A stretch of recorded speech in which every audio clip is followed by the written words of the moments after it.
నమస్కారం అండి. ఇక్కడ జగన్మోహన్ రెడ్డి అనేటువంటి అతన్ని మనకి వీళ్ళందరూ కూడా చాలా పెద్ద ఎలివేషన్ ఇచ్చారు. చాలా ధైర్యవంతుడు, పోలీస్ సింహం, ఉమ్, సింగిల్ గా వస్తాడో, ఒక్కడే వెళ్తాడో, ఎవరిని తోడు తీసుకెళ్ళడో, చెంబొట్టుకుని ఇలాంటి మాటలన్నీ మాట్లాడి అతను. ఉహు, ఇవన్నీ విన్న తర్వాత ఏమో లే అనుకున్నాం. కానీ అతను మహా పిరికోడండి. వీళ్ళు ఇంకా ఇప్పుడు కూటమి ప్రభుత్వం వాళ్ళు రెడ్ బుక్ అనో లేకపోతే ఏదో చెప్పారు. ఎవరు లోకేష్ గారు వాళ్ళు చంద్రబాబు నాయుడు గారు కూడా మెజరబుల్ ట్రీట్మెంట్ ఇస్తా అన్నారు. ఉమ్, అలాగే కట్టున్నర పెడతాం అని చెప్పేసి మన పవన్ కళ్యాణ్ గారు వాళ్ళు కూడా ఎవరిని విడిచిపెట్టే ప్రసక్తి లేదు అని చెప్పేసి వాళ్ళు మొదట్లో ఆ, ఆ, వాళ్ళు ఎలక్షన్ లో అప్పుడు పర్యటనలో అంతకుముందు పర్యటనలప్పుడు రాష్ట్రంలో జరుగుతున్న అరాచకాలు జరుగుతున్నప్పుడు ఎప్పటికప్పుడు చెప్పుకుంటూ వచ్చారు.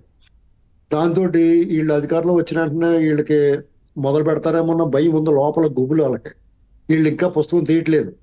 ఆ ఉమ్, గదిలో పులి ఉంది, ఆ తలుపు ఎప్పుడు తలుపు తీసేస్తే పులి ఉందో లేదో తెలిసిపోద్ది. ఆ పులి లోపల నుంచి ఎప్పుడు వచ్చి మీద పడతామన్న భయంతో గుండెలు అదిరిపోతున్నాయి వీళ్ళందరికీ. అందుకుని వీళ్ళ అరుపులు, ఆర్తనాదాలు, కేకలు ఏంటంటే సాధారణంగా మీరు నవీన్ గారు మీరు మీరు చిన్నప్పటి నుంచి మీరు చూసుంటారు. మీకు ఎప్పుడైనా భయం వేసినప్పుడు ఎరికేకలు పెడతారు. ఉమ్, అంటే బాగా భయం వేసింది అనుకోండి, ఒక రకంగా చూడండి చాలా మంది జైంట్ వీల్ ఎక్కుతారు. జైంట్ వీల్ ఎక్కి పైనుంచి కింద రోలర్ కోస్టర్ ఎక్కినా భయం వేసినప్పుడు కేకలు పెడతారు. ఉమ్, అలాగే ఈ జగన్మోహన్ రెడ్డి గ్యాంగ్ ఈ కూటమి ప్రభుత్వం ఇంకా వీళ్ళ మీద పడకుండానే వీళ్ళకి ఈ కేకలు పెట్టడం మొదలు పెట్టారు. ఈ కేకలు అంటే ఏంటి, మాకు హత్యలు చేస్తున్నారు, అరాచకం చేస్తున్నారు అని ఢిల్లీ దాకా పోయి కేకలు పెట్టారు. ఉమ్, ఇక ఏది కదిపినా వీళ్ళ ఈ 5 సంవత్సరాల వీళ్ళు చేసిన పరిపాలనలో మనం ఎందుకు ఓడిపోయామనేటువంటి దాన్ని సమీక్ష చేసుకోలేదు. కానీ వాళ్ళు ఏం దొంగతనాలు చేశారో, ఏం తప్పులు చేశారో అది మాత్రం తెలుసు వాళ్ళకి. ఉమ్, ఎలక్షన్ లో ఓడిపోవడానికి సమీక్ష లేదు. కానీ వాళ్ళు చేసినప్పుడు పలానా చోట జేబు కొట్టేసాడు తెల్దా దొంగోడికి, ఉమ్, పలానా చోట భూమి కొట్టేసాడు విజయసాయి రెడ్డి వైజాగ్ లో. తెలుసు కదా అతనికి ఏం భూములు కొట్టేశాడో, ఎంత కొట్టేశాడో, ఉమ్, ఎంత డబ్బులు ఆగేశారో, లోన్లు తెచ్చిన సొమ్ము ఎంత బెంగళూరు నేల మాళిగల్లో పంపించాడో ఈ కంటైనర్ల ద్వారా.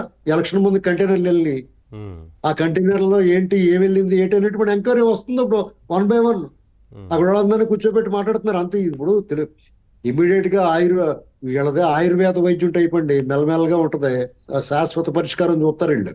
ఇప్పుడు నొప్పి వచ్చిన వెంటనే ఇంజక్షన్ లా కాకుండా. కాబట్టి ఇదంతా లోపల అదురు ఉంది అతనికి. ఉమ్, ఓ మధ్యలో ఒకసారి ఢిల్లీ వెళ్ళి చూసి వచ్చాడు. వాళ్ళు ఎవరన్నా మోగుతారేమో జస్ట్ మళ్ళీ ఇది వరకు బాత్రూమ్లు కాడ ఉండి కాల్ బిస్కెట్ కదా ఆ విజయసాయి రెడ్డి. అలాగే ఏదో ట్రైల్ వేసుకున్నాడు. వాళ్ళు ఆ చేతలు బాగున్నారు.